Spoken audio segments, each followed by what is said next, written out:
Good morning student. Physics factory के YouTube channel में आप सभी का बहुत बहुत स्वागत है। और आज के इस वीडियो लेक्चर में हम पढ़ने वाले हैं Ohm's law and it's limitation. Ohm's law क्या होता है, उसकी लिमिट क्या होती है, क्या क्या उसमें कुछ कमी है, तो इन सभी चीज़ों को आज के इस वीडियो लेक्चर में हम डिस्कस करेंगे। तो आइए सबसे पहले पढ़ते हैं Ohm's law.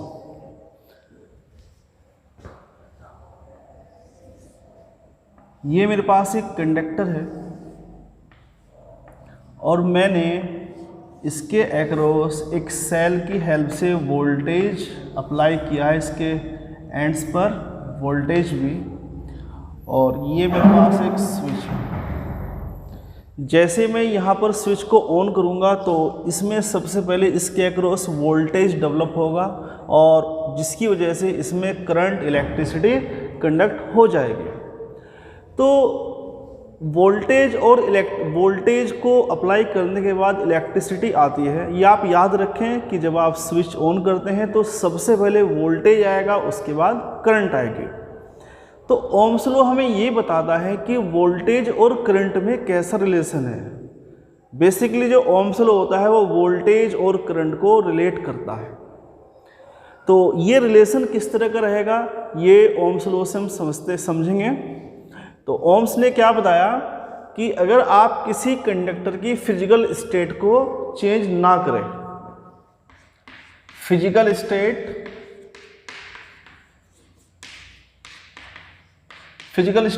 Just like as इसकी डायमेंशन, इसकी लेंथ को चेंज ना करे, इसका एरिया ऑफ क्रॉस सेक्शन ना चेंज करे, या फिजिकल डायमेंशन इसमें किसी भी तरह का कोई चेंज ना करे, और जिसका टेम्परेचर है वो भी आप चेंज ना करें। तो ये दोनों चीज़ें अगर कैसी है, कांस्टेंट है। तो अगर किसी कंडक्टर का फिजिकल स्टेट और उसका टेम्परेचर कांस्टेंट होता है, देन उसमें जो करंट आएगी वो अप्लाइड पोटेंशियल डिफरेंस के डायरेक्टली प्रोपोर्शनल होती है। If there is no any change in the physical state and temperature of a conductor, then amount of electric current is directly proportional to the applied potential difference across the ends of a conductor. कुछ books में लिखा हुआ है कि जो V directly proportional to I होता है, लेकिन मैं समझता हूँ कि ये रॉन्ग है, क्योंकि ये तो ये कह रहा है कि वोल्टेज करंट पर डिपेंड करता है, लेकिन करंट हमेशा वोल्टेज पर डिपेंड करती है। पहले सर्किट में वोल्टेज आएगा, उसके बाद करंट आती है। तो हम इसी को कंसिडर करेंगे I directly proportional to V। तो I, या ऐसे कर सकते हैं, तो यहाँ से V ओवर I ये कांस्टेंट हो जाएगा, जिसको हम सर्किट का रेजिस्टेंस बोलते हैं। रेजिस्टेंस के बारे में हम पहले भी पढ़ चुके हैं।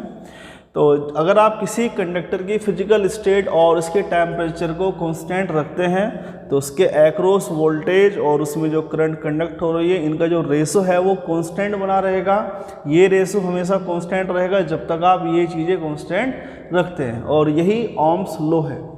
तो यहाँ से अगर मैं वोल्टेज और करंट के बीच एक ग्राफ प्लॉट करता हूँ तो वो ग्राफ किस तरह का आएगा। तो ये वोल्टेज और ये करंट,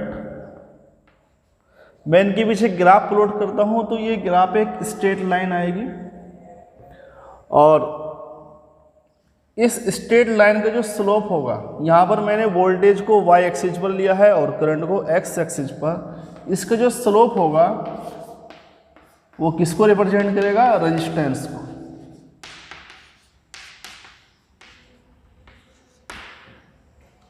स्लोप आप सभी से निकालना आता है कि यहाँ पर हम दो पॉइंट लेंगे, ये पॉइंट A हो गया और ये पॉइंट B हो गया, और ये इस तरह का एक ट्रायंगल बनेगा। तो ये जो लाइन है ये तो डेल्टा V को रिप्रेजेंट कर रही है, और ये इसके कोरस्पॉन्डिंग डेल्टा I।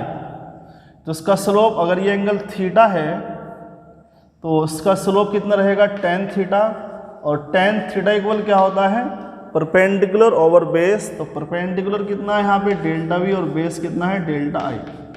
तो इस तरह से आप इस स्ट्रेट लाइन का स्लोप फाइंड कर सकते हैं, और ये स्लोप किसको रिप्रेजेंट करेगा, रेजिस्टेंस R को। इसी तरह से अगर आप इस वोल्टेज, इस y एक्सिस पर करंट को लेते हैं और x एक्सिस पर वोल्टेज को लेते हैं, तो उस समय जो स्लोप आएगा वो कंडक्टेंस को रिप्रेजेंट करेगा। कंडक्टेंस क्या होता है? Conductance is the reciprocal of resistance. तो ये आप समझ लेंगे। तो एक बार इसको मैं समराइज करा देता हूँ कि अगर आप किसी कंडक्टर की फिजिकल स्टेट में या उसके टेम्परेचर में कोई भी चेंज नहीं करते तो उसमें जो करंट आ रही है वो अप्लाइड वोल्टेज के डायरेक्टली प्रोपोर्शनल रहेगी। ये जो रिलेशनशिप है इसको हम लीनियर रिलेशनशिप बोलते हैं। लीनियर रिलेशनशिप इसका मतलब ये है कि अगर आप वोल्टेज और करंट के बीच इस लॉ के अकॉर्डिंग ग्राफ प्लॉट करेंगे तो वो ग्राफ एक स्ट्रेट लाइन आएगा। और अगर आप वाई एक्सिस पर वोल्टेज को प्लॉट कर रहे हैं और एक्स एक्सिस पर करंट को, तो इसका जो स्लोप है वो रेजिस्टेंस को रिप्रेजेंट करेगा। तो नोट कर लीजिए।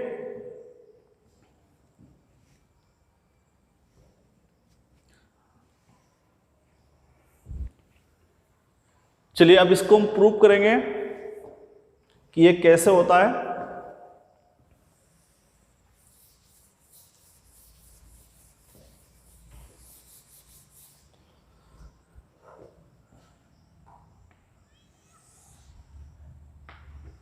तो ये मेरे पास एक कंडक्टर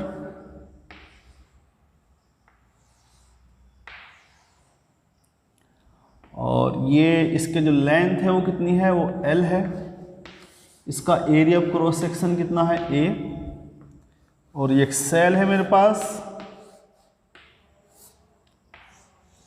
ये की हो गई, ये सेल का वोल्टेज भी है, ये टर्मिनल हो गया P एंड Q। तो जैसे मैं स्विच को ऑन करता हूँ तो इसके अंदर एक इलेक्ट्रिक फील्ड डेवलप हो जाएगा हायर पोटेंशियल एंड से लोअर पोटेंशियल एंड की। और ये हायर पोटेंशियल एंड है और ये लोअर पोटेंशियल एंड। और इसके अंदर जो फ्री इलेक्ट्रॉन्स होते हैं वो मूवमेंट करेंगे विद ड्रिफ्ट वेलोसिटी वीडी। तो अपनी जो लास्ट वीडियो थी, इससे पहले की जो वीडियो थी उसको आप देखेंगे तो उसमें मैंने इसका एक एक्सप्रेशन प्रूव किया है ड्रिफ्ट वेलोसिटी का। और वो ड्रिफ्ट वेलोसिटी का एक्सप्रेशन कितना आया था? V D equal minus small E capital E, ये वेक्टर फॉर्म में लिख सकते हैं इसको, ओवर एम इंटू टाउ। तो मैं इसको यहाँ पर प्रूफ नहीं करूँगा। अगर आपके एग्जाम में ओम्स लॉ आता है तो आप इसको प्रूफ करेंगे। और प्रूफ करने के लिए आप इससे पहले का जो वीडियो लेक्चर है जिसमें ड्रिफ्ट वेलोसिटी को एक्सप्लेन किया हुआ है उसको आप देखें। तो यहाँ तक तो आपको करना पड़ेगा। तो इसको प्रूव करना है आपको, इसको प्रूव कीजिए। तो ये ड्रिफ्ट वेलोसिटी आ गई। यहाँ पर ये जो ई होता है ये इलेक्ट्रॉनिक चार्ज होता है, एम इलेक्ट्रॉनिक मास होता है, टाउ क्या होता है? Relaxation time. It is the average time period for collision. जितनी भी यहाँ पर कोलाइजन होती है इस नेगेटिव इलेक्ट्रॉन की पॉजिटिव आयन से या अदर इलेक्ट्रॉन से, उनके जो टाइम पीरियड का एवरेज है उसी को बोलते हैं रिलैक्सेशन टाइम। और जो ई होता है ये इलेक्ट्रिक फील्ड है। तो यहाँ तक आपको प्रूव करना है। इसके बाद इसमें जो करंट आएगी वो हमें पता है आई इक्वल कितनी होती है? NEA/VD। ये इलेक्ट्रिक करंट इसमें आती है। तो ये प्रूव करेंगे, ये हमें पता है। तो यहाँ पर VD की वैल्यू पुट कर दीजिए। तो आई इक्वल NEA/VD कितना है? इसका मैग्नीट्यूड रखेंगे small E capital E over M tau. Because E equal क्या होता है? V over L। तो I कितना हो जाएगा? I equal NE square A over M और ये टाउ और ये E की वैल्यू है V ओवर L। तो यहाँ से V कितना हो जाएगा? V हो जाएगा ML over NE square A tau into I। तो दोबारा फिर सुन लीजिए कि पहले आप ये डेरिवेशन प्रूव करेंगे, आप इसकी जो ड्रिफ्ट वेलोसिटी है उसका एक्सप्रेशन फाइंड करेंगे और वो ये होता है। इसको समझने के लिए आप इससे पहले का वीडियो लेक्चर ज़रूर देखें। इसके बाद I इक्वल क्या होता है? NEA/VD। ये भी मैंने इससे पहले के वीडियो लेक्चर में इसको प्रूव कराया, लेकिन इसको प्रूव करने की ज़रूरत नहीं है, आपको बस ये प्रूव करना है। और इसके बाद इस VD की वैल्यू यहाँ पुट करेंगे। और E इक्वल क्या होता है? Voltage over length. तो ये वैल्यूज यहाँ पुट करते हैं तो फाइनली ये एक्सप्रेशन हमारे पास आ जाएगा। अब अगर मैं कंडक्टर की लेंथ को, उसके एरिया ऑफ क्रॉस सेक्शन को और उसका जो टेम्परेचर है, इन तीनों चीज़ों को मैं चेंज नहीं करता, तो देखिए यहाँ पर जो मास है इलेक्ट्रॉन का मास वो तो कांस्टेंट रहेगा, लेंथ को मैंने चेंज नहीं किया है, और अगर मैंने टेम्परेचर चेंज नहीं किया है तो इलेक्ट्रॉन डेंसिटी वो भी कांस्टेंट रहेगी, इलेक्ट्रॉनिक चार्ज कांस्टेंट होता ही है, और मैंने एरिया ऑफ क्रॉस सेक्शन को भी चेंज नहीं किया और टेम्परेचर चेंज नहीं किया है तो रिलैक्सेशन टाइम भी चेंज नहीं होगा। तो अगर मैं कंडक्टर का टेम्परेचर और उसकी जो फिजिकल डायमेंशन है उसमें किसी भी तरह का कोई चेंज नहीं करता हूँ, तो ये जो टर्म मैंने लिखा है ml/n² टाउ, ये पूरा का पूरा कांस्टेंट रहने वाला है। तो V इक्वल इस कांस्टेंट को हम कुछ नाम दे सकते हैं और वो नाम क्या है R। तो यहाँ पर R क्या है ml/n² टाउ, ये सब चीज़ें कांस्टेंट रहेगी। तो इस केस में जो V हो जाएगा वो R/I हो जाएगा, नोट कीजिए इसको।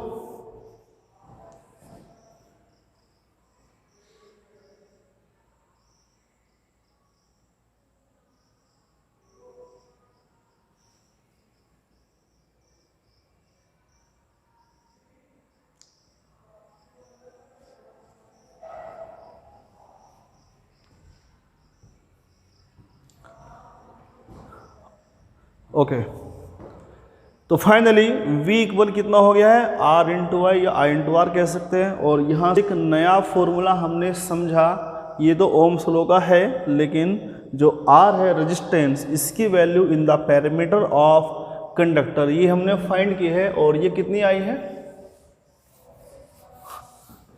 R equal ml/n²। तो ये रेजिस्टेंस की वैल्यू है कंडक्टर के पैरामीटर की टर्म में, और ये कांस्टेंट रहेगा जब आप उसकी लेंथ, उसका एरिया ऑफ क्रॉस सेक्शन और टेम्परेचर को चेंज नहीं करते, ये सब चीज़ें कांस्टेंट रहेगी। तो ये हमारा ओम्स लॉ था। तो मुझे लगता है कि यहाँ तक आपको कोई प्रॉब्लम नहीं आएगी। तो एग्ज़ाम के पर्पज़ से काफ़ी इंपॉर्टेंट टॉपिक है, नोट कर लीजिए इसको।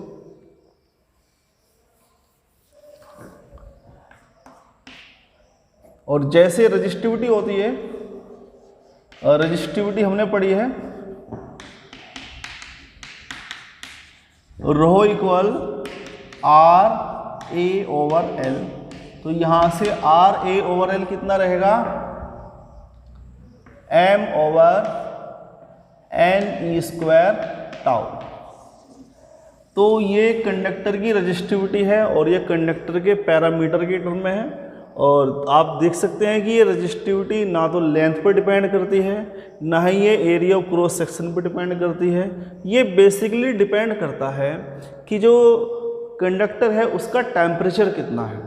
अगर टेम्परेचर बढ़ रहा है तो वहाँ पर जो number of free electron density है ये डिक्रीज होगी, और उसके साथ साथ जो रिलैक्सेशन टाइम है ये भी डिक्रीज होगा, जिसकी ये इंक्रीज होगा, और जिसकी वजह से ये रजिस्टिविटी कंप्लीटली बढ़ जाती है। चलिए नोट कीजिए इसको।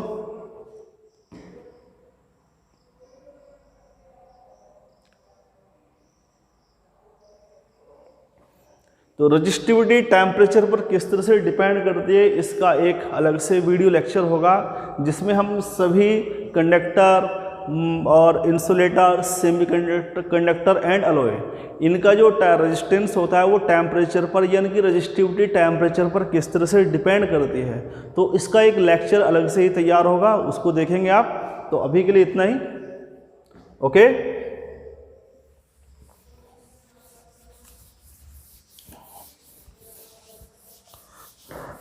And now we are going to discussing about the limits of Ohm's law.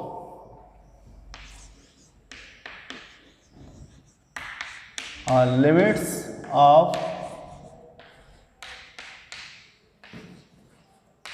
Ohm's law. देखिए बेसिकली जो ओम्स लॉ होता है वो वोल्टेज एंड करंट को रिलेट करता है।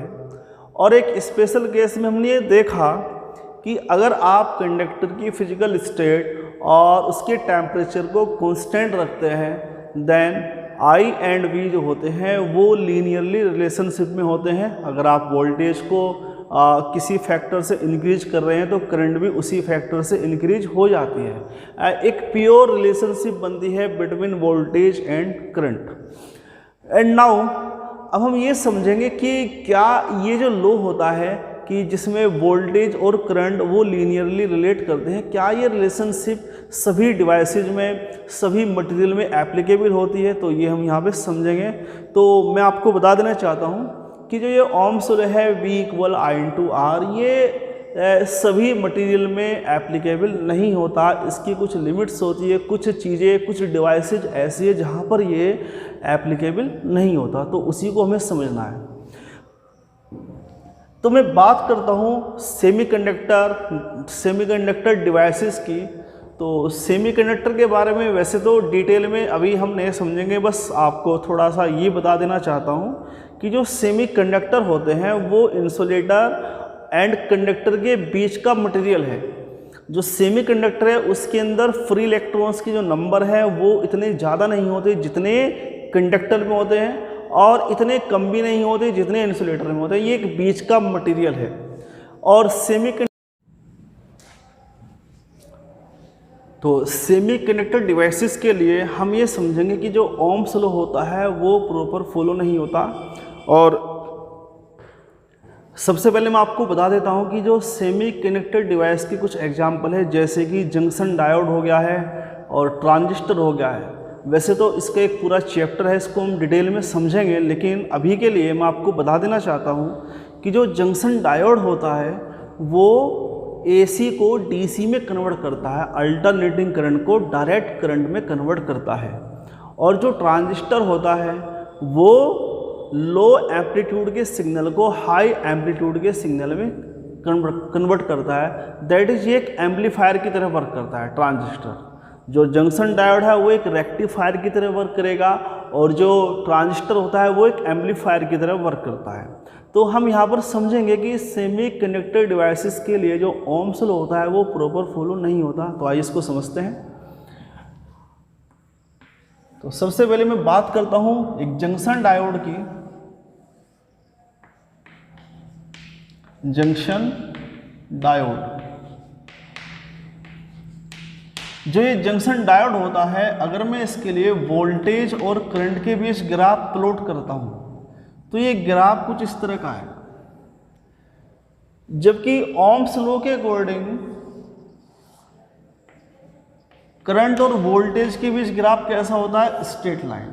अगर मैं मेटेलिक कंडक्टर की बात करूं तो मेटेलिक कंडक्टर के लिए करंट और वोल्टेज के बीच ओम्स लॉ फॉलो होगा, और उसके लिए यहाँ पर जो ग्राफ आएगा वो एक स्ट्रेट लाइन आएगी। लेकिन सेमीकंडक्टर डिवाइस के लिए, जंक्शन डायोड के लिए ये स्ट्रेट लाइन नहीं आ रही है। तो इसका मतलब ये हुआ कि इसका जो रेजिस्टेंस है वो कांस्टेंट नहीं रहेगा। यहाँ पर जो रेजिस्टेंस है वो तो कांस्टेंट है, लेकिन यहाँ पर रेजिस्टेंस कांस्टेंट नहीं है। तो मैं लिख सकता हूँ for semiconductor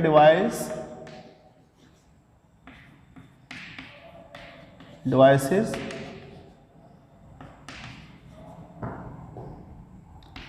I directly proportional to V does not follow.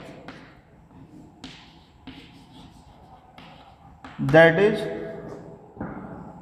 resistance does not constant। यहाँ पर जो रेजिस्टेंस है वो कांस्टेंट नहीं है। सेकंड, देखिए अभी मैंने वोल्टेज अप्लाई किया है, मान लीजिए कितना है, ये जो भी है, लेकिन ये एक पॉजिटिव वोल्टेज है। अब मैं वोल्टेज की डायरेक्शन को चेंज करने वाला हूँ।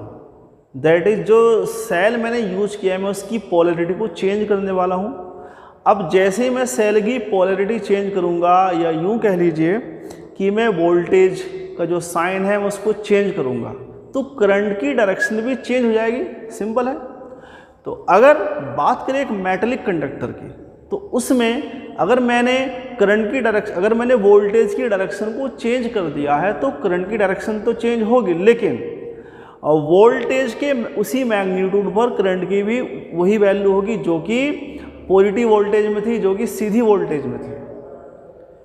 लेकिन सेमीकंडक्टर के अंदर ऐसा नहीं होता। अगर आप semiconductor devices that is junction diode की बात करेंगे तो जब आप इसमें वोल्टेज को रिवर्स कर देते हैं तो एक गिवन वोल्टेज के लिए करंट की जो वैल्यू है वो भी करंट की डायरेक्शन तो चेंज होगी लेकिन करंट की वैल्यू भी चेंज हो जाती है। देखिए इसको कैसे ग्राफिकल मेथड से इसको समझने का प्रयास करेंगे। ये हो गया वोल्टेज, ये हो गया करंट। अभी मैंने सीधी वोल्टेज लगाई है, तो जैसे मान लीजिए ये हो गया डिवाइस हो गया मेरे पास, और ये टर्मिनल ए है और ये टर्मिनल बी है, तो ये सीधी वोल्टेज है, इसको हम फॉरवर्ड वोल्टेज बोलते हैं या फॉरवर्ड बायसिंग बोलते हैं। तो उसमें अगर करंट और वोल्टेज के बीच ग्राफ प्लॉट करेंगे तो वो कुछ इस तरह का आएगा। और मैं आपको बता देता हूँ कि ये जो वोल्टेज होती है 0.3 वोल्ट होती है और इसके कोरस्पॉन्डिंग जो करंट है वो मिली एम्पियर के ऑर्डर की होती है। तो यहाँ पर कुछ ना कुछ करंट आ रही है, तो ये जो है ये फॉरवर्ड बायसिंग का है। अब मैं क्या करूँगा, मैं वोल्टेज का साइन चेंज करने वाला हूँ। मैंने सेल की पोलैरिटी चेंज कर दी, तो इसको बोलते हैं रिवर्स बायसिंग। क्या बोलेंगे इसको? Reverse biasing. ये रिवर्स बायसिंग है। मैंने वोल्टेज का साइन चेंज कर दिया। अब अगर मैं वोल्टेज को बढ़ाता हूं नेगेटिव साइड में तो ग्राफ कुछ इस तरह का आएगा। तो देखिएगा यहां पर ये 0.3 वोल्ट यहां पर बैठेगा 0.3 वोल्ट, बट इस 0.3 वोल्ट के कोरस्पॉन्डिंग जो करंट है वो 0 है, जबकि फॉरवर्ड बायसिंग में जो करंट थी वो 0.3 वोल्टेज के कोरस्पॉन्डिंग कुछ मिली एम्पियर थी, लेकिन यहाँ पर नहीं है। दूसरी बात, जब आप इस वोल्टेज को बढ़ाएंगे तो इसमें जो करंट आती है वो माइक्रो एम्पियर के ऑर्डर की आती है। ये आप प्रैक्टिकल भी करेंगे, आपके सिलेबस में प्रैक्टिकल है और इसको हम डिटेल में समझेंगे। लेकिन आपने एक पॉजिटिव वोल्टेज ली 10 वोल्ट, उसके कोरस्पॉन्डिंग जो करंट है वो मान लीजिए 2 मिली एम्पियर आ रही है। फिर आपने उसी वोल्टेज को रिवर्स कर दिया तो वोल्टेज तो हो गई माइनस के 10 वोल्ट, लेकिन करंट जो है वो अब उतनी नहीं आएगी जितनी आपने फॉरवर्ड बायस में ली थी। करंट उससे कुछ कम आएगी या डिफरेंट वैल्यू की आएगी। तो यहाँ पर नोट करने वाली बात यह है कि जो करंट की वैल्यू है वो वोल्टेज के साइन पर भी डिपेंड करती है कि वोल्टेज का साइन कैसा है, वोल्टेज की पोलैरिटी क्या है।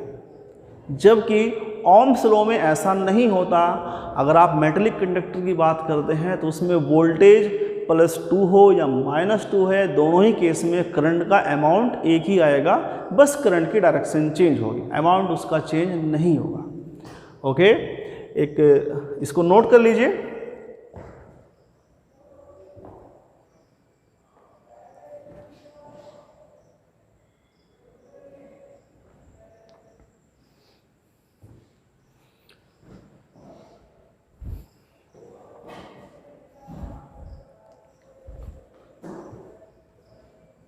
एक तीसरा पॉइंट और लेते हैं इसमें, थर्ड।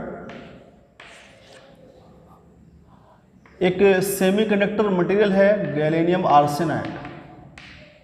गैलियम आर्सेनाइड, इसके लिए अगर मैं वोल्टेज और करंट के बीच ग्राफ प्लॉट करता हूं तो ये ग्राफ कुछ इस तरह का आएगा, I एंड V। और ये बहुत इंपॉर्टेंट टॉपिक है। तो अगर मैं इसके लिए करंट और वोल्टेज के बीच ग्राफ प्लॉट करता हूं तो ये ग्राफ कुछ इस तरह का आता है। जरा इस ग्राफ को ध्यान से देखिए, इसमें बहुत सारी इंफॉर्मेशन आपके लिए है। क्या क्या इंफॉर्मेशन है जरा देखें कि स्टार्टिंग में तो ये लीनियर ग्राफ है, दैट इज कि यहाँ पर I और वोल्टेज के बीच जो रिलेशनशिप है वो लीनियर है, यहाँ से लेकर के और यहाँ तक। तो यहाँ से लेकर यहाँ तक ये ओम्स लॉ फॉलो हो रहा है। अब इसके बाद ये पीक पर पहुँचा, फिर क्या होगा कि वोल्टेज तो बढ़ रहा है लेकिन करंट घट रही है। क्या आपने आज से पहले ऐसा सुना है कि वोल्टेज तो बढ़ रही है लेकिन करंट घट रही है? अगर नहीं सुना है तो आज सुन लीजिए। गैलेनियम आर्सेनाइड में ऐसा ही होता है। इसमें वोल्टेज स्टार्टिंग में तो वोल्टेज के बढ़ने के साथ करंट बढ़ेगी और कुछ रीजन में ओम्स लॉ भी फॉलो हो रहा है, लेकिन कुछ टाइम के बाद जैसे वोल्टेज बढ़ती है तो करंट डिक्रीज हो जाती है। और ये एक बहुत इंपॉर्टेंट इन्फॉर्मेशन आपके लिए है। आपने रेजिस्टेंस के बारे में सुना है। रेजिस्टेंस जो होता है उसमें हम किसी पॉजिटिव नेगेटिव की बात नहीं करते, क्योंकि हमें पता है कि जो रेजिस्टेंस है वो एक स्केलर क्वांटिटी है और वो पॉजिटिव होता है। बट यहाँ पर जो रेजिस्टेंस है वो नेगेटिव है। यहाँ से लेकर के और यहाँ तक का जो रीजन है ये नेगेटिव रेजिस्टेंस के रीजन को रिप्रेजेंट कर रहा है। तो ये हो गया नेगेटिव रेजिस्टेंस।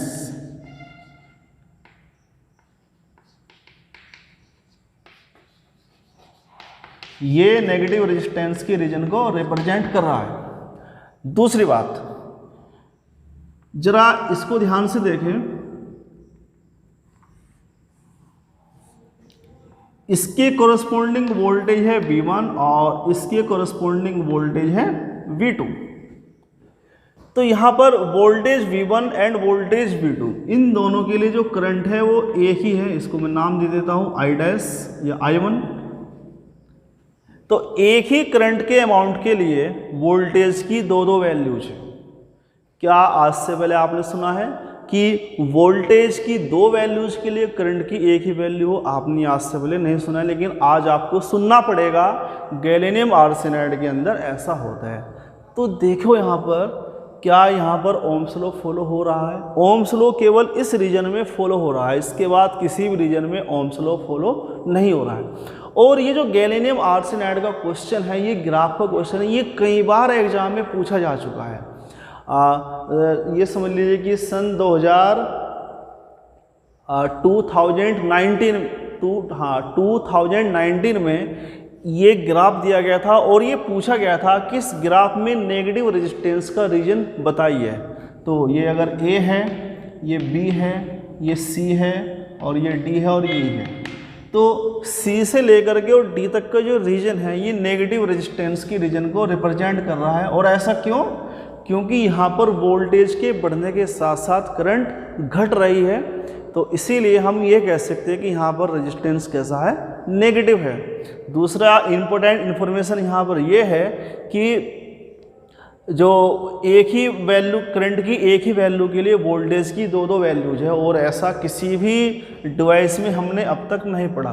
तो ये जो पूरा मैटर मैंने आपको पढ़ाया है, इन सभी से एक रिजल्ट निकल के आ रहा है कि जो ओम्स लॉ होता है वो सभी मटेरियल, सभी डिवाइसेस के लिए प्रॉपर एप्लीकेबल नहीं होता। इसकी भी कुछ लिमिट्स होती है, बट मेटल के लिए ये कम्प्लीटली वर्क करता है।